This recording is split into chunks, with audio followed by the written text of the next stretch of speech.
देखो भाई साहब, ये पहलवानों का धरना तो पूरा राजनीति का मंच बन गया है। कभी भूपेंद्र हुड्डा, कभी प्रियंका गांधी, कभी केजरीवाल, कभी चंद्रशेखर आजाद। ये रोज रोज अलग नेता पहुंच रहे हैं धरने पे हैं। रोज अलग अलग नेता पहुंच रहे हैं, अलग अलग जातियों के नेता पहुंच रहे हैं, अलग अलग राज्यों के नेता पहुंच रहे हैं। लेकिन तुम लोग तो कह रहे थे कि ये तो सिर्फ एक जाति और एक राज्य का मामला है। बताओ, पहलवानों का सपोर्ट कर रहे सारे नेता कौन कौन सी जाति के हैं? खिलाड़ी नीरज चोपड़ा, भाईचुंग भूटिया, मनोज तिवारी, अभिनव बिंद्रा, कपिल देव, हरभजन सिंह कौन सी जाति के हैं, कौन से स्टेट के हैं? भाई साहब, मेरा मतलब ये है कि कम से कम ऐसे मुद्दे पे नेताओं को राजनीति नहीं करनी चाहिए। उनको शर्म आनी चाहिए ऐसे मुद्दे पे राजनीति करते हुए। हाँ बिल्कुल, जो नेता देश का नाम रोशन करने वाले खिलाड़ियों के समर्थन में राजनीति करे, उनको तो शर्म आनी ही चाहिए। गर्व तो उनको करना चाहिए जो बाहुबली, गुंडे, हत्यारे, बलात्कारियों को बचाने की राजनीति करते हैं।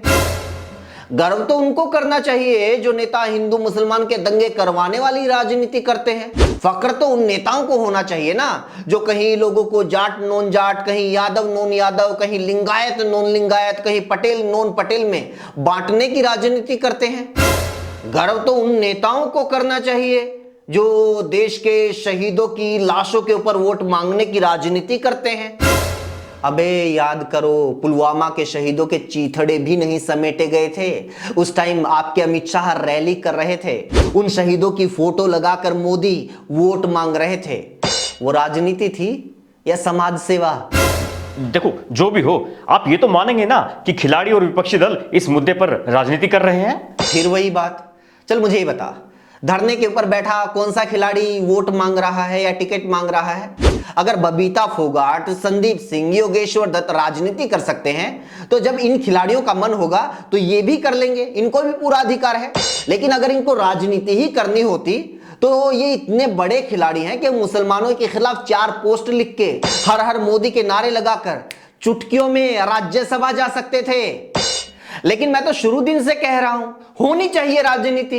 अगर राजनीति इतनी ही बुरी चीज है तो मोदी का इस्तीफा दिलवाकर उनसे आईपीएल की कमेंट्री करवाओ, अमित शाह को संन्यास दिलवाकर उन्हें बैंक में जनधन खाते खोलने की जॉब दो। लेकिन तुम लोगों को तो सिर्फ विपक्षी दलों की राजनीति से दिक्कत है।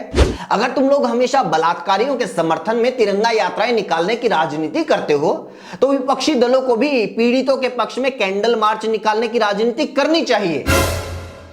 तुम लोग कभी हरियाणा को निशाना बनाते हो, कभी दिल्ली को, कभी पश्चिम बंगाल को, कभी तमिलनाडु को, कभी केरल को। तो निश्चित तौर पर विपक्षी दलों को उन राज्यों के समर्थन की राजनीति करनी चाहिए। तुम लोग एक बाहुबली को बचाने की राजनीति करते हो तो निश्चित तौर पर दूसरे दलों को, गोल्ड मेडलिस्ट को बचाने की राजनीति करनी चाहिए। देश की जनता खुद तय कर लेगी कि उसे गुंडे चाहिए या गोल्ड मेडल।